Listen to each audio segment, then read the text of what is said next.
empanada, steak, dulce de leche.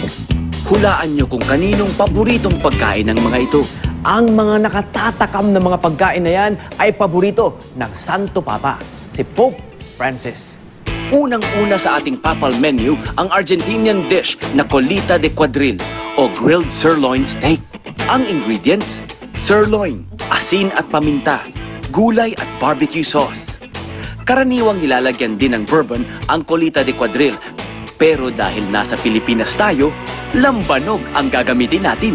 Kasama natin ngayon si Chef Anton at ito nga papakita natin sa kanila kung ano nga ba yung paboritong steak dish ng Santo Papa, ang colita de cuadril. Pero bibigyan natin ng Filipino spin. Anong klaseng bahagi po ito ng baka? Ang colita de cuadril, other words niyan is bottom sirloin. Kulita kasi kulo, parang sa Espanyol, di ba? It's bottom or ang ating puwitan.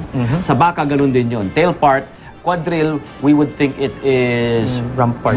Hip bone part ng baka. Exactly. Paborito to ng mga Argentinians kasi sa mga gatherings, gustong-gusto nila yung mga barbecue, asado.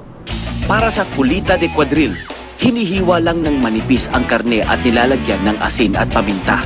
Kailangang mainit na mainit ang kawali para bahagyang masunog o ma-sear ang karne.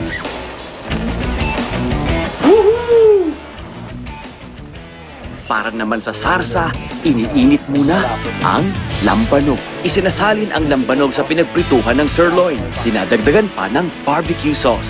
At kapag kumulo, inihahalo na ang sirloin at ang gulay. And voila! Ito na ang colita de cuadril ng Santo Papa.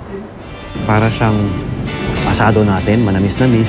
Kaya kahit siguro sino, madali magiging paborito ito eh. Hindi lang ang Santo Papa dahil nga napakalambot ng karne at saka hindi nalalayo sa panlasa ng Pilipino. Magustuhan naman kaya ni Pope Francis ang pagkaing ihahain sa kanyang pagbisita sa Enero? Anuman ang maging laman ng official papal menu, tiyak na bahagi lang ito ng magiging mainit na pagtanggap nating mga Pilipino sa Santo Papa. Tony Petgaba, GMA News.